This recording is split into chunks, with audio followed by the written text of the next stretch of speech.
Persebaya bangkit di paruh musim, Bernardo Tavares bawa optimisme baru.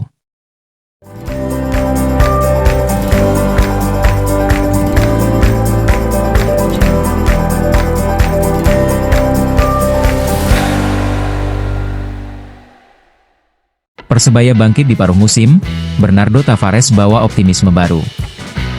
Dilansir dari Kompas, Persebaya Surabaya perlahan menunjukkan tanda-tanda kebangkitan di Super League 2025-2026. Setelah sempat terseok-seok pada awal musim dengan 5 laga beruntun tanpa kemenangan, tim beralias bajul ijo kini menatap putaran kedua dengan optimisme yang lebih besar. Perubahan arah Persebaya mulai terasa sejak kehadiran Bernardo Tavares sebagai pelatih baru. Sentuhannya membawa Persebaya menemukan kembali ritme permainan dan kepercayaan diri. Bruno Moreira dan kawan-kawan mencatatkan 3 kemenangan beruntun menjelang berakhirnya putaran pertama lalu. Persebaya membuka kebangkitan dengan kemenangan telak atas Persijap Jepara, 4-0, dilanjutkan kemenangan tipis atas Madura United, 1-0, serta hasil impresif dengan menumbangkan Maluku United, 2-1. Rangkaian hasil tersebut mengantarkan Persebaya menutup putaran pertama di posisi ke-7 dengan perolehan 28 poin. Dari 17 laga yang sudah dijalani, Bajul Ijo meraih 7 kemenangan, 7 hasil imbang, dan 3 kekalahan. Selisih poin Persebaya dengan Maluku United yang berada di peringkat 4 pun tak terlalu jauh, hanya 6 angka. Tavares tetap rendah hati. Meski kehadirannya kerap disebut sebagai faktor utama kebangkitan Persebaya, Bernardo Tavares memilih merespons dengan santai. Ia menegaskan bahwa misi utamanya adalah mengembalikan marwah Persebaya sebagai klub besar yang dapat bersaing di papan atas kompetisi kasta tertinggi sepak bola Indonesia. Atmosfer Stadion Gelora Bung Tomo yang pernah dia rasakan saat bertamu bersama klub sebelumnya, PSM Makassar, menjadi salah satu alasan keyakinan Tavares menangani Persebaya. Saya harap begitu, performa meningkat, karena itulah alasan saya datang. Saya pikir Persebaya adalah klub besar, saya merasakan itu ketika datang ke sini sebagai pelatih lawan, ujar pelatih asal Portugal itu. Menurutnya, konsistensi performa di putaran kedua Super League 2025 hingga 2026 mendatang hanya bisa dicapai jika seluruh elemen tim berjalan seimbang. Harmoni tidak hanya perlu dijaga pemain dan tim pelatih, tetapi juga manajemen serta supporter. Kami harus memiliki keseimbangan, saya ingin para pendukung datang dan menikmati pertandingan bersama para pemain. Memberi energi tambahan agar mereka merasa nyaman, menikmati permainan, dan tidak takut membuat kesalahan, kata Bernardo Tavares. Jika mereka merasakan itu, mereka akan menjadi tim yang lebih baik, imbuhnya. Antusiasme bonek jadi alasan kuat Tavares menerima tantangan. Tetap melatih di Indonesia sebenarnya tidak pernah ada dalam rencana awal Bernardo Tavares usai berpisah dengan PSM. Semula, ia sempat ingin mencari pengalaman di kompetisi negara lain. Namun, besarnya antusiasme supporter Persebaya, serta gagasan yang ditawarkan manajemen klub membuatnya mengubah keputusan. Tekanan besar yang melekat pada klub dengan basis pendukung fanatik justru menjadi daya tarik tersendiri baginya. Saya menyukai antusiasme para pendukung. Jujur saja, ketika saya meninggalkan PSM Makassar, saya tidak membayangkan akan kembali ke Indonesia secepat ini, kata Bernardo Tavares.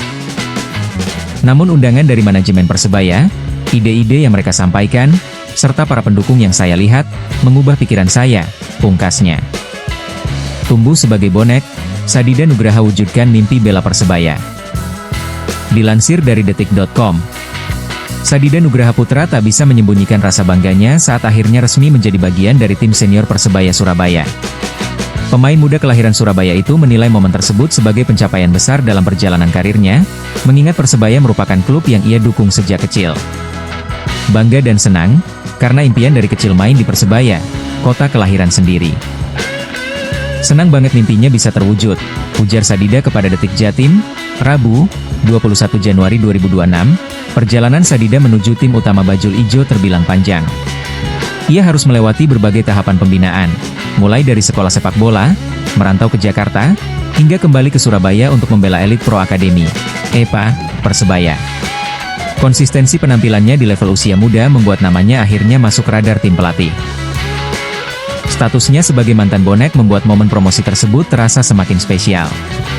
Sadida mengaku sudah mengenal atmosfer Stadion Gelora Bung Tomo sejak masih duduk di bangku SMP. Ia kerap datang ke stadion bersama pamannya yang juga merupakan supporter setia Persebaya. Dulu sering diajak om buat bonek, karena om juga bonek. Dari kecil memang suka Persebaya, ungkap pemain asal Siwalankerto ini.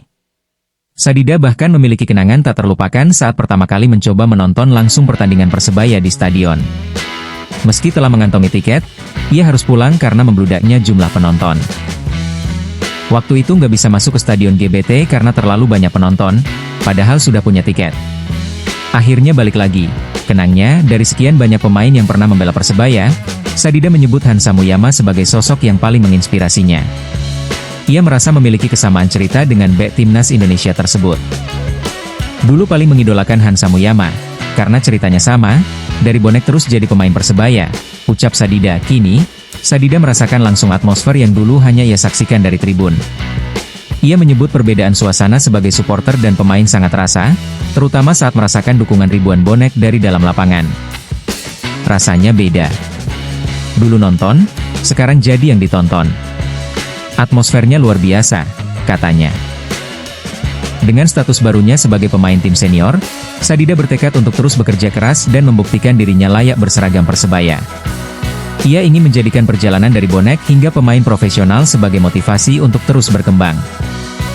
Larangan supporter tak mematikan bonek, 3 poin tetap diteriakan untuk Persebaya Surabaya. Dilansir dari Pikiran Rakyat, larangan kehadiran supporter tim tamu tak menyurutkan pengaruh bonek. Menjelang laga PSIM Yogyakarta kontra Persebaya Surabaya, ribuan komentar bernada dukungan membanjiri kanal media sosial PSIM, membentuk tribun virtual yang menekan psikologis lawan sekaligus menyuntikkan energi ke tim tamu. Pertandingan lanjutan Super League musim 2025-2026 itu dijadwalkan berlangsung Minggu 25 Januari, pukul 15.30 WIB, di Stadion Sultan Agung, Bantul. Sesuai keputusan panitia pelaksana, laga digelar tanpa kehadiran bonek dan bonita di tribun. Larangan tersebut tertuang dalam surat Panpel PSIM nomor 337, PSIM Panpel, I, 2026 tertanggal 12 Januari 2026. Keputusan diambil usai rapat evaluasi bersama kepolisian, yang menegaskan kebijakan tanpa supporter tim tamu untuk seluruh laga kandang PSIM musim ini. Konsekuensinya tegas, pelanggaran berisiko menggugurkan rekomendasi perizinan pertandingan berikutnya. Selain faktor keamanan, keterbatasan kapasitas stadion menjadi alasan. Kuota penonton diprioritaskan penuh bagi pendukung tuan rumah. Ketua Panpel PSIM Jogja, Wendy Umarseno Aji, meminta semua pihak menghormati regulasi demi menjaga kondusivitas. Dukungan terbaik adalah sikap dewasa dan menjaga persaudaraan antar supporter, ujarnya. Namun, absennya bonek di tribun justru memindahkan pusat dukungan ke ruang digital.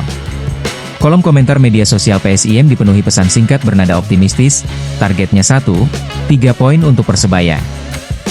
Unggahan seperti, intine 3 poin kanggo tamu, hingga, wajib 3 poin, berulang kali muncul, menegaskan ekspektasi publik pada Green Force. Fenomena ini menandai pergeseran pola dukungan supporter. Tanpa provokasi, bonek memilih doa, humor, dan keyakinan sebagai bahasa dukungan. Tekanan moral tetap terasa, meski tanpa sorak di stadion. Bagi Persebaya, dukungan virtual itu menjadi energi tambahan saat bertandang. Sementara bagi PSIM, laga ini tetap syarat gengsi mengamankan kandang di tengah atmosfer yang berbeda. Tanpa tribun tamu, pertanyaan utamanya kini sederhana namun menentukan. Apakah tribun digital, bonek mampu berbuah 3 poin di lapangan hijau? Jawabannya menunggu 90 menit di Bantul. Nah, itulah update berita Persebaya hari ini. Terima kasih sudah nonton ya, salam satu nyali, Wani.